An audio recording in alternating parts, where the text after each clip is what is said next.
What's up, guys, and welcome back to the NoShang Invitational. We have Game 2 between Averia and Burden United from the first round. So no elimination on the line because there's a lower bracket. On the way, of course, Burden United taking Game 1. Not super convincingly, however. Averia definitely putting up a decent showing for some portion of the game, but not quite solid enough. I'm Mikelorus. I'm joined by Mrpdota for this second game. I'm kind of impressed by Averia, dude, but only kind of like halfway. It's unfortunate. They finally seem to find a foothold in the game, a strong one at that. And I mean, 40 minutes in, you're down already a lane of racks. It only takes one bad engagement to lose. I mean, they had 4 out of 5 buybacks, but when one of those buybacks is a Bat Rider without a lasso, I mean, you always theorycraft, like, if you took away one spell from a hero, like Storm Spirit and Bat Rider got to be complete dumpster tier in that sense. Lone Druid. Yeah, Lone Druid also a terrible one. But Invoker pick probably going to be first for here for BU. I'd be surprised to see them not take it. I mean, maybe they go for Bane or Vengeful here. It's always not too surprising to see them go Wisp either, but Wisp hasn't been all that popular as of recently. And letting Invoker slip through for a Rise, and more than often than not, he picks it up. Yeah, there is that, of course, a super powerful mid lane hero, especially with the bans currently that we see, OD and Death Prophet both out. I don't think Io is picked up anymore because he's always banned. I feel like I never see him anymore, but I never really pay attention to the first bans either because usually those are just like, you know, your default kick out of the pool type heroes. Last game, of course, a little bit more of an exception, but it's not going to be any of that. It's going to be the defensive option in the Oracle, who was also first banned in the last game as well. But the available heroes here are just super, super strong. If Averia do want to go for Bat Rider, this is their chance because they could also grab Avenge with it, but into an Oracle. So Bat Rider is going to always run into a couple of issues, and I don't think that was really the best performance from the Averia side. Definitely so. It'll be interesting to see who they pair the Oracle with on this side. Zeus, OD, great. Death Prophet, also great. So both their first phase bans were actually really good heroes with this Oracle. But when you only have the one pick in the first phase, it makes sense to remove those heroes. It's interesting to see it as Zeus picked up this early for Averia. I mean, very seldom do we see a Zeus in a support role or an offlane role. So it's kind of telling to their draft.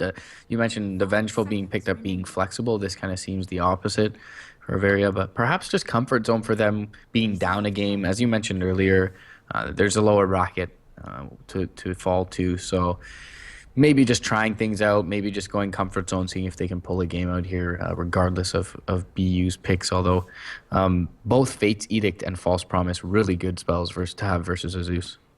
Yeah, I don't really know if I've ever seen Fate's Edict like save anyone from like a Finger of Death or something like that, but versus a Zeus and Thunder God's Wrath, there is a non-zero chance of that happening. Magic resistance, pretty good up against Zeus, I would say. Though, they are going to grab a Vengeful Spirit. Effectively, a tiny ban on the Bat Rider versus the Burden United side as well, but Averia grabbing Zeus and then Vengeful Spirit is a little bit interesting. Those two heroes, as far as gameplay is concerned, can work very well together, going for that, kind of early game, mid game aggression play. But Zeus is all in the magic damage. Vengeful Spirit's more so in the physical. So it's interesting to see these two heroes picked up first and second. I don't mind these two on the same team, but as the openers, I don't know, it seems like they're already starting to pull in two different directions. They can make it work, though, if they just pick up the right third and fourth heroes. Yeah, a little bit of counter synergy even with the swap as well. Lightning Bolt being kind of a ground targeted spell, you can really mess that up. But with an Aether Lens on both of those heroes, they're going to have quite a range of initiation, which is nice for them to have. But yeah, they will go back for a Rises Invoker. No surprises there, and a little bit more surprise if Averia leaves it in the pool than that BU picks it up. So they banned it out in the first game and kind of just forgot about it. That tends to be further games in the series tend to kind of bounce off the previous game. So you're gonna just go into game one with a game plan and then forget about it and go off your feel from the game one. So not too surprising to see it slip through, but this is definitely something Arise is comfortable with. And surprisingly enough, there's gonna be a Nyx Assassin ban second phase. I mean, it is not as good versus Zeus as versus OD. Right. Still, like, these are soft heroes to try to ambush as an assassin. As long as you have Vendetta, as long as you have the angle, you will be pretty well off. That is, I think more so a respect ban than anything else, since the Kun, even in the lane where he should have just gotten absolutely demolished, didn't die, turned around, got several kills. So Averia just, I guess, don't want to deal with that bug. But if they had a draft to deal with it, Zeus is certainly not a bad start. Free detection versus an assassin, not too bad. But yeah, Averia just gonna kick that one out either way. Broodmother, Spectre, both gonna get banned out. Burning United definitely respecting Averia's potential, at least, for going for a very kind of global split pushy ratty type of build. But I'm interested to see where Averia are gonna go with this, because they can actually do anything with these two heroes as far as the game plan is concerned. Yeah, I feel like they could maybe take a page out of BU's book and go for the Slark. It's one of those heroes that's fast enough with the Shadow Dance passive, and with the Shadow Dance, you can tell your Zeus where wards are. So there's a lot of synergy between those two heroes. And you mentioned the global kind of strategy with a Shadow Blade. Slark essentially becomes a global hero. I mean, he's of course not as good as like an Ember Spirit with travels, or a Morphling for that matter with a replicate, but he still can get a lot of work done around the map. So it looks like it will be that Morphling in the one position for Averia. And yeah, it's what you touched upon. They're going to have a lot of ganking potential around the map early on. And Waveform certainly a great nuke early in the game. And it helps them scale as well. Is there any chance at all that Averia are trying to keep themselves open for a Drow Ranger here? Like, it's terrible with Zeus. Like, that combo isn't actually a thing, but everyone else, that Zeus doesn't seem terrible here. Zeus right clicks. So BU do go for their Wisp. So this is pure comfort zone for BU right now. The one thing I will say, though, the complete discrepancy to game one is that their lanes look considerably weaker with the Oracle IO combo, and it's not going to be a dual lane towards the mid with the Invoker more than likely. Maybe they put the Invoker in the safe lane, but more than likely it'll be a Rise. Over in that mid lane, he should fare just fine versus the Zeus, and it'll be IO +1. Gyrocopter is a hero that BU like to go for quite a bit, but Morphling is pretty darn good versus the Gyro. He can get away from a Rocket Barrage fairly reliably with either a Replicate or a Waveform, and early on, the Gyro is really reliant on his magical damage. So Averia going to go for the Disruptor here, as I kind of mentioned that would have been good for them in game one, but it's obvious with the Wisp that the Disruptor pick is good here. Legion Commander now. Most of the time when you pick up an IO, your lane is going to take some sort of a hit there. Like, one of your lanes is going to take some sort of hit because IO doesn't actually do all that much.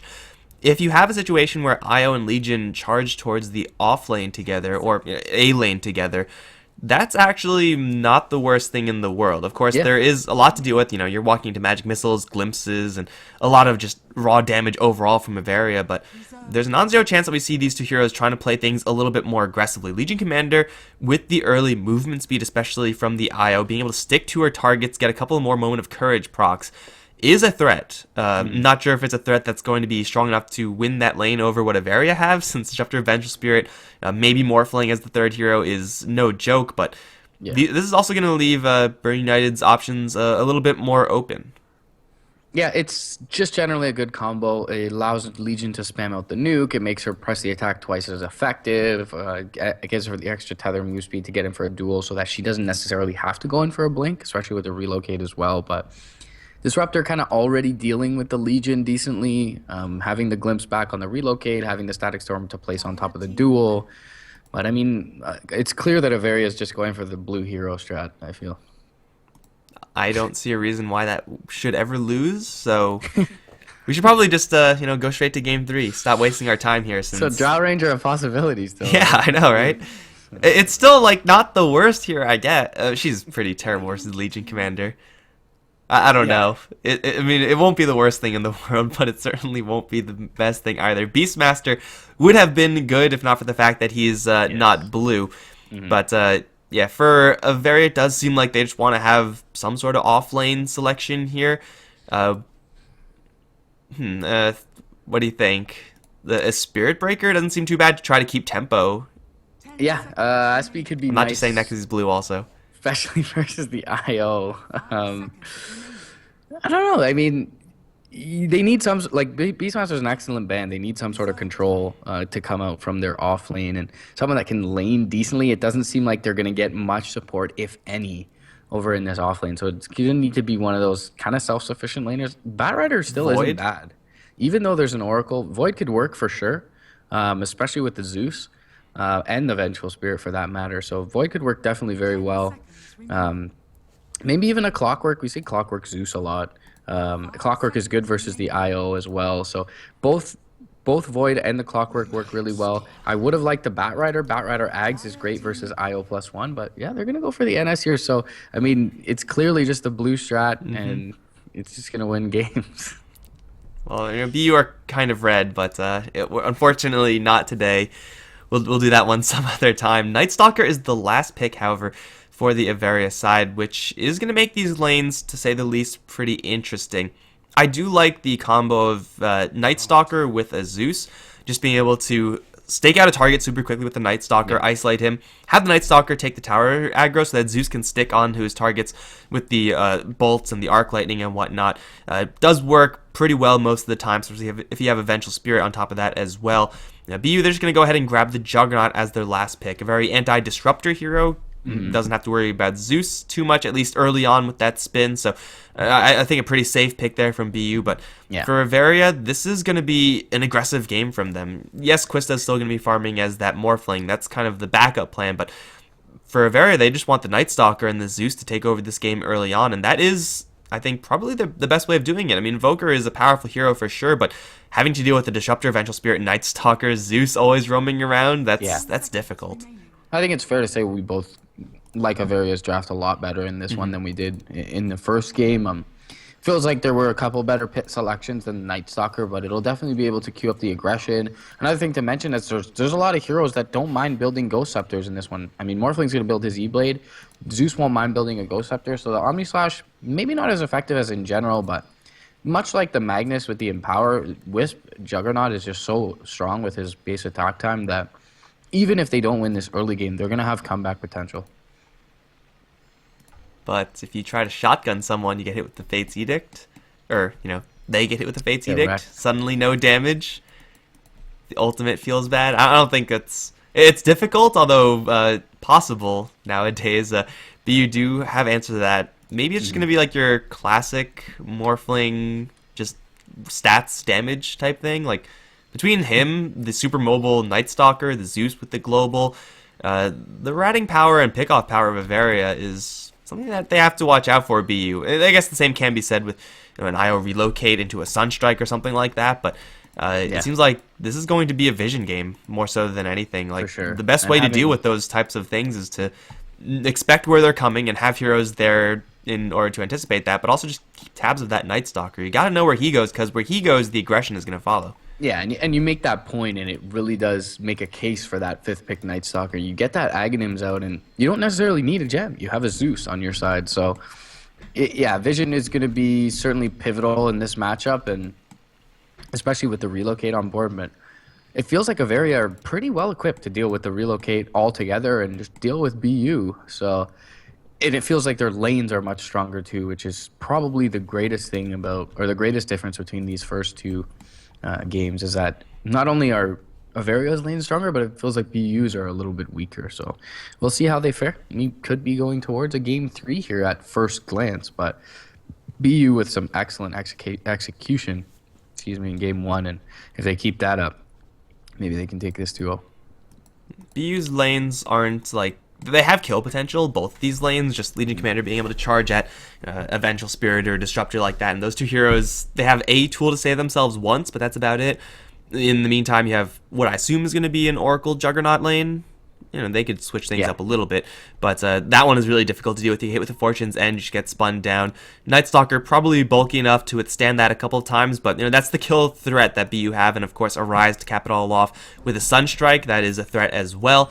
All of those are possibilities, although I'm not really sure it's something to be very, very scared of. But this is, I love seeing this IO Legion Commander dual off lane. I do love this setup. Bone 7, baby. Oh yeah. Shout out to Bone 7. Talks of him joining DC at one point, but new roster with Resolution there. They just won the BTS Americas, so on a little bit of a tangent. But yeah, with I that heard tether boost Resolution's speed, pretty good. he is. He's a good. It means it doesn't bode well for Empire. I'll say that much. Not that Aloha Dance is one of those 7.5K pub star great players that's really coming along, but just feels like a huge loss for Empire. But either way, those teams they're not in this tournament, so they don't matter. LeBron, who does, of course, he's the king of the NBA, is going to be on that Wisp. So filling in for Come With Me and generally on this team here. And Kuhn is going to pick up the Legion Commander. Arise is going to be on his signature Dumpster Invoker. Swift Ending is going to be over on the Juggernaut. And Keanu played very well on that Bane in Game 1. Is going to be over on the Oracle in that safe lane. Keanu definitely an underrated support player. Averia, they're going to put Hakon on the Night Stalker. They got Bogdawa on the Zeus, and he sees the Juggernaut. You don't really want to get too close to a Blade Fury, but the Night Stalker will, because the Night Stalker is a man. They're also going to jump into a Rise at the exact same time. There's a Void, Magic Missile, and of course Thunderstrike. Rise doesn't have anything to save himself here. He's going to get dropped. First Blood, drawn by the Zeus. The Night Stalker grabs the Bounty Rune. In fact, both Bounty Runes go for Averia. Can a start get any better? I don't think it can. 60% win rate, right? So what Swift Ending was just like, yeah, screw the Bounty Rune. I'm gonna right click you in the back. Like, I don't know what happened there. Yeah, he pretty much had a free Bounty Rune. I guess he really wanted to save it for a Rise, but I mean, they saw multiple heroes there. It didn't feel like the Invoker really had any sort of chance getting that early on. So maybe Bogda is able to get a little bit of an advantage because of that in this mid lane on the Zeus already. Yeah, Zeus will have the Arc Lightning to last hit. Getting denies is a different thing entirely when you're talking about an Invoker with any sort of Exort, but the Invoker actually has gone for a pretty early Magic Wand. Of course, a useful item to have a great... Oh, top lane, someone's dying. It's Hakon. Took a full spin, walking right into the Solar Beam. Kaboom! Invoker's going to grab that kill. And, well, yeah, Keanu getting roughed up a little bit, but again, that's the kill threat on this top lane. You got to watch out for that spin, because if you underestimate it, you're going to die regardless of how tanky you are. So, BU tie up the score 1-1. But, yeah, the Zeus, even though he has that First Blood, will have that bottle, is going up against an Invoker who will have a lot more mana than usual, which means more Cold Snaps, more Alacrities, and will be able to Sunstrike freely in those side lanes and not really gimp his own lane experience. Yeah, I mean, Invoker should fare well regardless of that early death, but Bogda, who you would expect to at some points get dominated in this lane, is already sitting on 10 CS, so the start for him is probably more important for Averia's side than gimping this Invoker, who they would expect to get some stuff done. And bottom lane, the Tether moves speed, but the glimpse back onto the Coons. They have enough right click here. Quista is there. Fairy Fire is going to be popped. He's going to have to expend the waveform, but it'll net them a kill regardless, and it's well worth it. Him having a salve, he'll be just fine to regen up. And yeah, nice kill going the way of that defensive tri lane and the safe lane. Good timing on the magic missile and the glimpse. Alright, so this lane works a lot better once Kuhn gets level 2, so he has a little bit of extra healing from press the attack. If he's going to get that level 2, you may get Moment of Courage so you can be more offensive, but Boots also is going to be at a premium here for the Legion Commander, so that with the Boots and the Tether, as a support, you're not going to escape that. Glimpse can, get you an escape once, but that's about it. Vengeful Spirit Magic Missile can hold out for a couple of seconds, and once these tools come up from BU, this lane should be a little bit better. Offensively, this lane is fantastic. Defensively, not as much so. So for Averia, they just have to pick their battles very carefully, and seems like a good one. Kuhn is very far away from his IO buddy, and he's going to get a pretty nice overwhelming odds, but the waveform through, and the Magic Missile down on LeBron is going to be an instant double kill for Quista. With, you need a full bottle there, you need Boots, you need to not get surrounded by 3 range heroes if you're going to make that play. Sure looked Bone 7-ish, didn't it? But, yeah, that is rough for that duo off lane. I mean, they're doing well elsewhere, so things are okay, but Averia is not really meant to get a start like this. We talked about how much stronger their lanes are in this one, but hell, this is quite the advantage early on, and picked up a regen rune mid lane for Bogda, so he's been lasting well. He still has a full mana pool, a clarity, a whole bottle to his name, 20 CS on the Zeus, and he's had 0 support towards this mid lane. So duo off lane, expecting the Zeus to have a rough time and expecting supports to have to rotate out. Definitely wanted to do much better here, but with all 3 of these heroes present, pretty much omnipresent in this lane, BU is having a rough early game. Well, they do have enough late game scaling so that they can absorb this loss in theory and keep moving forward. Should they keep getting decent farm on the Juggernaut, he's not getting the most, but he's certainly not doing terribly up on this top lane. Got a kill, or an assist rather, so that's not too bad either. But yeah, BU definitely not with the cleanest of starts right now, and Kun might be under the gun once again, or LeBron. Either way, it's good for Averia. LeBron's gonna stay still. Not a good idea. Magic Missile is there. They have Thunderstrike tracking. Wait for him to steal the kill. They don't have enough. Oh, they might. Glimpse back. Kun is not going to have that much. No regen except for a Sal, which isn't going to do that much. Sunstrike is there, which will land squarely into Quista. No turnaround for overwhelming odds, though. It's still on cooldown, and they will not get the Legion Commander. But still, for Averia, they gain an IO for free. Not too bad over in the mid lane. In the meantime, Arise is going to get jumped by Hakon, who's cold snapped up, actually. Support coming in from LeBron, giving him another bottle charge. But it looks like Arise will survive that. Still, Averia, they get a free kill, and they don't lose anything in exchange. And they might get another one, actually. Kun wrapped around. Magic Missile is there. Glimpse is not, however. Captain Love is going to eat his mango. Now he has it. Quista does not have mana just yet for a waveform, but I don't think they even need it. More right clicks, and it's going to be another kill for Quista. 5-0-0 on a Morphling is just a disaster here for BU's bottom lane. Yeah, Mango gaming on Disruptor. Not too often that you see that, but very timely pop of that by Captain Love. And yeah, he's already facilitating. Both these supports are an excellent start for this Morphling, who is a hero that if you get him an early item can get so much. I mean, he's so incredibly hard to kill that he just always seems to accrue farm, and at the hardest point for him to do so is in this early game. So right now things looking really good for BU side. First nighttime usage of the Night Stalker wasn't necessarily successful, but it's still asserting pressure across the map, and we see Arise completely out of his lane here using the Forge Spirits to farm the jungle. And yeah, Zeus has had everything go his way despite very little to no support come the way of this mid lane. And now I feel like this bottom lane is just dead for BU. They need to try to back up and get their jungle stacked up a little bit or something like that for Legion Commander. Grab the Iron Talon, go full pub mode on this game, because once this Zeus picks up level 6, then you cannot out-sustain this combo. Already it's a little bit thin, the prospect of trying to out-sustain it, but with the Thunder God's Wrath to bring the Zeus into play, it's just all over. Kun's gonna get glimpsed back, he's gonna get a little bit of extra healing on himself, but there's so much damage going to Waveform. Thunder God's Wrath instantly dead. Omnislash is coming in, which won't get any kills actually, because Swift Ending gets an unfortunate bounce. Sunstrike will grab the Disruptor. Now the spin onto Bang score. Swift Ending should grab that one as well. Keanu has made his arrival with a little bit of assistance here for Swift Ending. Waveform forward from Quista, but now he doesn't actually have an escape. Fortune's then gonna put a stop to him, and that will be Swift Ending grabbing a double kill. Hakon's going to arrive, looking for LeBron, looking for someone, but he's so slow moving in that tether. He will get up to the IO and will bring him down. Swift Ending, though, is the one that they have to actually kill off because he's the threat. Keanu is going to be in down. Hakon grabs a double kill as Bogdawa is going to make his arrival in. Swift Ending survived through all of that, so it's not all bad, and I do think for BU, making a 3-for-3 trade there, he actually does benefit them in the long run. Yeah, for sure, and it's the first contribution of the Juggernaut, who was the one silver lining for their lineup thus far. Invoker not doing excellent. Of course, the bottom lane a complete disaster, but comes through, uses the Omnislash, gets a good Blade Fury off, and the thing was, too, that Quista overextended with his waveform, thinking he'd kill off the Juggernaut, but the Fate's Edict was there, nicely timed as well by Keanu. Was a little bit before that waveform, so Quista overextends. If he hits the short range waveform there, he probably just kills off the Oracle and backs, but at least Hakon's able to pick up a couple of kills. And oh, they're going again. Kun is getting hit with the Magic Missile. No Thunder God's Wrath this time, but a waveform, and the right clicks and grab that kill. LeBron is going to get mostly killed off by Keanu there, who didn't use Edict, and now he might die as well. No. Yeah. Yeah, a little bit of troll play there from the Purifying Flames, but hey, that's what you sign up for.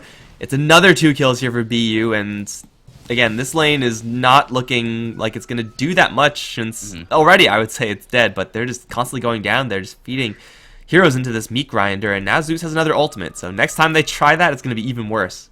Quista has 8 kills in 8 minutes on his Morphling right now, and he's sitting on full Magic Wand Aquila. He's got the Ring of Health, the Gloves of Haste as well, so he's feeling really good, despite not being able to farm all that much. Only with 30 CS, 8 kills will do you well. And yeah, I mean, I keep harping on it that this Zeus has been completely untouched, but I don't think it'll be long before we start to see the virtues of that for Averia's side. I mean, he's not going to be able to push in this tower when people leave lane mid, but he's going to be able to dish out a monumental amount of damage towards this mid game before any sort of magic immunity comes out. The overcharge is going to be at a premium for these cores for BU to try and keep them safe from this Zeus. Well, another good thing that's going right for BU right now is the fact that Invoker has grabbed himself a Hand of Midas, grabbed it about a minute ago, so not a terrible timing considering how the start was. He has 2 kills from, Sunstrike assists mostly, but yeah, for the Invoker, this is how you recover, this is how you accelerate further into a game where you're ahead or get back into a game when you're behind, and that's definitely one of those times right now. So BU definitely have all these tools that, they can use to fight back, but giving so much advantage to a Morphling means that no matter how well they do BU, they're going to have to save the Morphling for last, and that is always a risky prospect. Morphling just completes up his power treads right now, and now he can start building into some real heavy-hitting items. Yeah, Lincoln's is probably an obvious one here against the Legion Commander. I mean, Omni Slash is good at breaking it, Cold Snap as well, but before an Invoker gets an Ags, you really don't want to be using any of his spells to break Lincoln, so Krista feels pretty safe about building into Lincolns, and with the start he's had, just the extra stats will help him just as much as the spell block will. So they'll pressure in this tier 1 bottom, and it doesn't look like there'll be a contest from BU, and they're really just not ready to fight at this point. As you mentioned, they probably should use the jungle a little bit more for the Legion Commander, but nothing really prepared just yet. The Wisp has had to rotate around far too much to fight to be able to stack up their economy. She does have the Iron Talon. She's going to have a duel very shortly. So you never know when Legion Commander is going to go off. A couple of cheesy pickoffs here and there. Maybe find a Morphling who's sitting at 500 HP because he's very aggressively getting those last hits. There's all sorts of possibilities here, but it doesn't seem like any of those possibilities are super high. Especially with Vanning Score getting wrapped around. This is the position where BU should be feeling pretty comfortable if there wasn't a Vengeful Spirit off to the left side right now, because Kuhn is actually surrounded at this point, and we've seen time and time again Legion Commander just getting obliterated. Fall back again, but a glimpse, a waveform in, things can get really bad for Legion Commander really quickly, despite the fact that she has an IO behind her.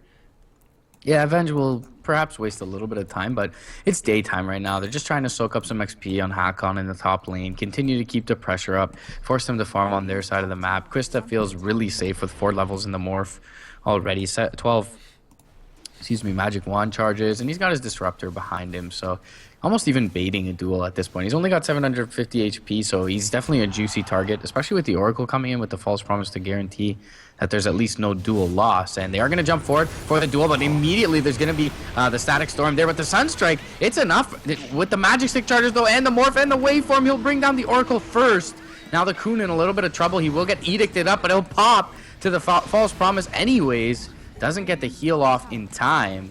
And Quista, healed up a bit by that Purifying Flames, but also those stick charges doing work. They, as I mentioned, just baiting in the duel and barely surviving, but a very big one at that. Sunstrike comes through, it's not going to connect onto Quista, and everything going to be just fine for Averia. Also, classic Zeus play, just saving his ultimate to try to snipe the Oracle instead of helping the Morphling who's in trouble. Oh, they're going to jump right in again. LeBron teleports in to a death trap. Quista very low, but it's only Kiana to arrive. Kuhn is way too far away to do anything here. They're going to see Captain Love in the trees, try to dig themselves through, but they don't have any way to cancel his TP, so Captain Love will make his way out of there. And Juggernaut is doing something, trying to go for the Zeus. Omnislash already used, will fall to the Vengeful Spirit's right clicks. BU, they're just trying a little bit too hard to get a little bit too much going, I think. Like, if you have a Juggernaut use those assets on the bottom lane, then, put all your eggs in that one basket, you probably get away with some sort of victory there. But yeah, trying to make these small plays individually, that's not how you play a game when you're this far behind. Yeah, and their Invoker really hasn't contributed much aside from Sunstrikes. He hasn't been able to do too much damage to the tower either in the meantime, so feels like there's just no trade for Burden United anywhere across the map. They're committing all these heroes to try and fend off this Morphling, and yet they're not finding trades really anywhere. There's no one farming the jungle. Arise is just kind of sitting mid lane, not getting any structures just yet. And once again, it's nighttime, so they're going to feel on the back foot for the next little bit as Hakon rotates around. He's already got a point booster on top of the phase boots, so it'll be the early Ags for him. Makes sense having the Zeus available, who's got an Aether Lens of his own at this point. Swift Ending uses Blade Fury to farm. He does not know that. Okay, well, now he does know that there are a couple heroes here. He will have to fall back, but Averia, they take down a bottom tier 1 tower. They might lose a mid tier 1 to Arise right now, but it seems like they just want to lock down all the early game towers. It's darkness time. You might as well do this. Yeah, definitely. So Swift Ending having to back off for the early drums as well, considering all the pressure that he knows is going to be coming from Averia. So it won't be an early Battle Fury for him, and it'll be a little bit delayed. But Arise, he's going to have his Yules up. So that's not bad. He could solo kill some heroes with that and combo them up. But it's going to be their safe lane tower dropping without contest. They're going to try and trade the one bottom lane for the Radiant side. But taking a look at the TP scenario, looks like they can mount a defense if they want to for the Radiant. They're going to TP safely on the Vengeful Spirit, and then rainbow of TPs coming through the bottom lane. All four, they are going to look for the defense. The Glimpse back is not going to catch with the kinetic field, but they get the Void after the press the attack. As well, the Crippling Fear is where there's a bolt onto the Coon. The tether comes through, but it's not going to be enough to save him. Thunder God's Wrath is there. Keanu, he's going to get swapped back. Static Storm's pretty much going to whiff. There's going to be a relocate back from the Wisp. And Quista sitting right on top of it. There's really no one for him to tether to. The wave is coming through, but it's pretty far back, and Vanscore's already positioned there. So, optimistic TP attempt coming out from the Wisp, and 3-0 for BU, and they are getting run over 15 minutes into this one. There's already in excess of 5K in the way of a net worth lead for the Radiant. Yeah, if BU were going to take that fight, I mean, or take a fight, that would have been the fight to take, just because you don't have to deal with the Glimpse. The Disruptors combo, especially with the Kinetic Field, is completely wasted, but bottom line, the Kun just gets out in a corner, and there's no one that can really help. Keanu tried with the Edict and the Flames. Now they're going to try to go in towards this Night Stalker. However, there's interference here. Sunstrike will land still, but it won't get the kill. Now Arise can take the help from the Oracle, but they don't kill off Hakon. Arise going to get a lot of healing. I think he should gain health here, or at least not die. Captain Love going to get Omni Slash, though. That's something for BU, and it looks like they will suffer no more casualties here, although Swift Ending is going to stick around, actually. Will instantly spin and then just leave.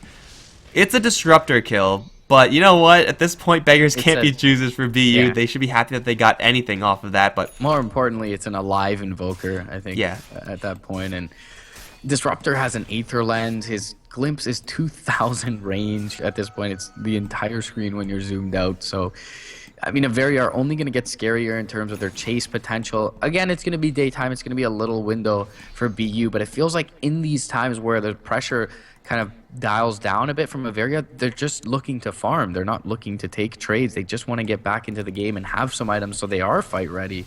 So we saw Arise try and use that Yules for the first time, but at least it doesn't result in his death, and they'll be able to back off and live to fight another day for now. They're not too far behind, at least on the cores, but it's a little bit scary to see what the supporting cast of Averia is getting, if not their cores themselves. Already two components into the Aghanims and 700 gold for Hakon. Aether Lens on the Disruptor. Vanscore's got an urn of his own, so full Lincoln's on the Quista now, and this tower is going to help on the way to that Aghanims for the Night Stalker.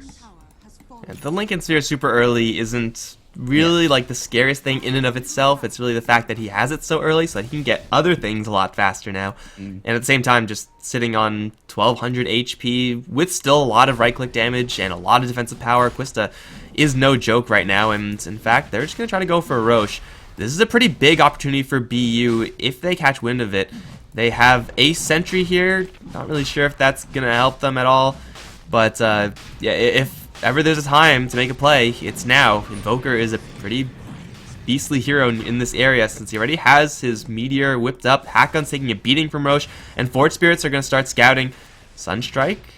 Maybe? Or just Spirits from LeBron. Hakon almost dead. Sunstrike will land onto the side. It will do nothing. They're charging in with Swift Ending, however. Nothing's going to interrupt them. He's going to start the spin right onto Bogdao. He's going to try to go, but the Static Storm goes over onto 2, and then they drop the Thunder God's Wrath, doing a lot of damage to BU, but still a lot more damage going straight towards Averia. Deafening Blast Meteor onto Quista. Vangscore also isolated out. They'll drop the Legion Commander in the end. Swift Ending, though, should finish off Vangscore, and he will. Quista, though, still kicking. He's going to try to go for Swift Ending. Blade Fury is there. It will not save him. Triple kill for the Morphling. Now Arise going to try to leave. Void is there to cancel it. Maybe we'll kill off Hakon. No, Arise not even going to try Ultra Kill for Quista.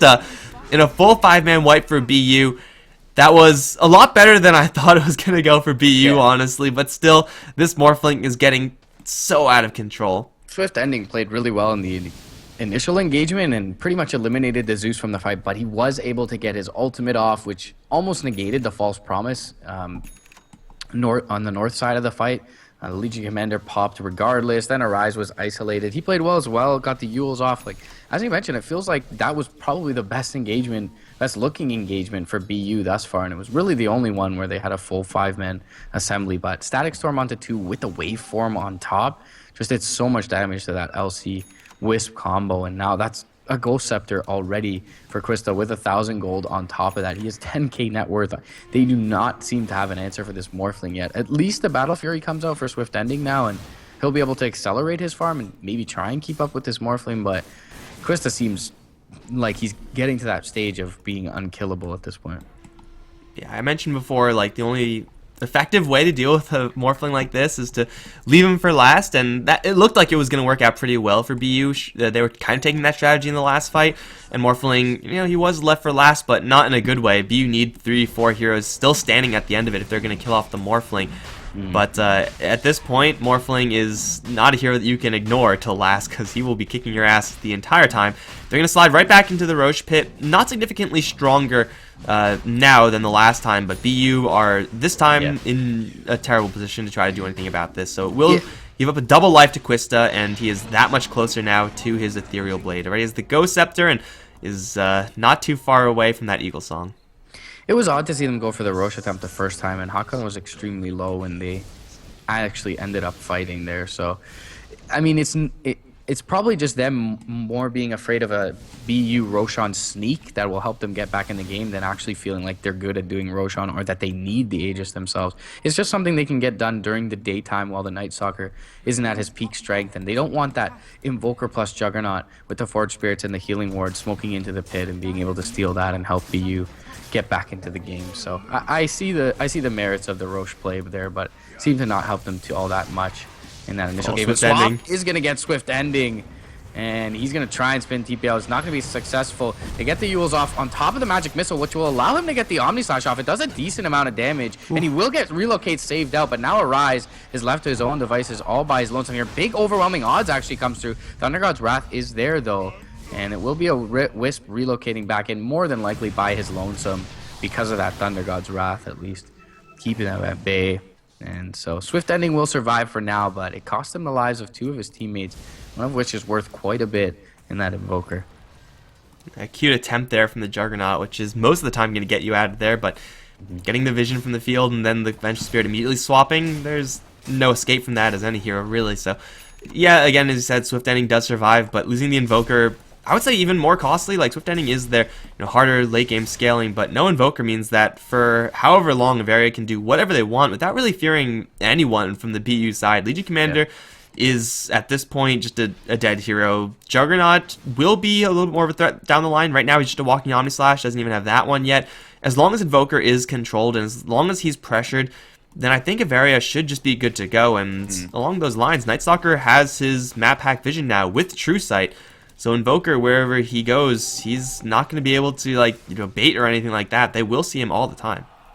Yeah, it's a little odd. You mentioned the advantage that they gained off of that. There was a used Omni Slash, a dead Invoker, and they have an Aegis, and we don't see them 5-man towards that top tier 2. I really would have expected it, and it seemed like BU kind of expected it. They immediately went towards that bot lane. All right, guys, let's split push this in. Hopefully we get them back. There's going to be a void to cancel Swift Endings TP, but there's a Legion Commander nearby with the press the attack. They have the Healing Ward as well, and Hakon is pretty much by his lonesome, but yeah, I felt like they definitely should have pushed. Quista's going to take a Sunstrike top lane, and he is fairly low. Has the Replicate out, though, so continuing to put a little bit of pressure into the tower, and he'll Replicate out back to the bottom lane. Still has that Aegis, of course, so wouldn't have been the biggest deal if he died, but definitely wants to keep that up. They're going to be doing a bit of dewarding bot lane. Ag's Gem already up for Hakon.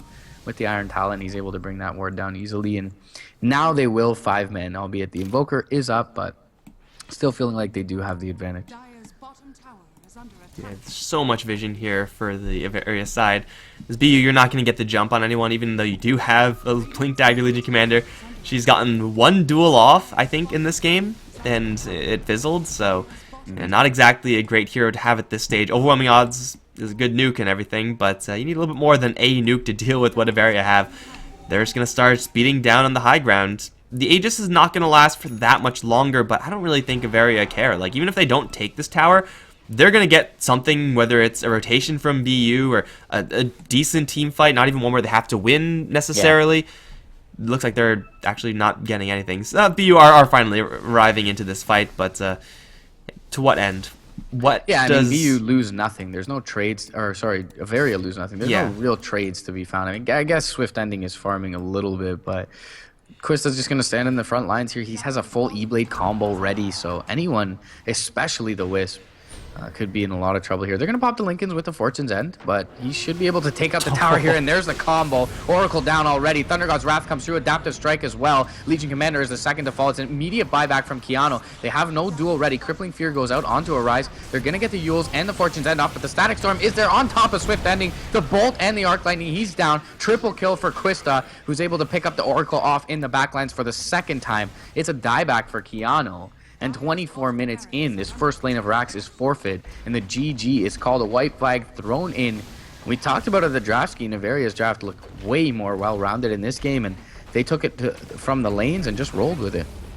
Top lane wasn't like anything spectacular for Averia, like what we saw last game from BU, but it wasn't a lane that really lost either, so you know they're fine with that. Bottom lane got absolutely demolished by the Averia side. Yeah. A little bit too much range, perhaps, a little bit too much disrespect from the BU side. I think that Legion Commander I have enough sustain to really challenge all those heroes, but it was that bottom lane, the fact that they kept on feeding into this Morphling that it gave Averia such a massive advantage. This is a 19-1-7 hero, and that hero happens to be a Morphling. Like, you're not going to recover from that. And if you do, man, it's going to take a freaking miracle. So, BU making, I think it's just a poor laning decision. And that is what, you know, really hamstrung them in this game. But, of course, that means we're going to be going to a Game 3, guys. I'd like to see many Game 3s in this new tournament. Thank you for tuning into the NoShang Invitational. We will be right back for Game 3 between Averia and BU to decide who's going to go on to the next round, who's going to drop down to losers.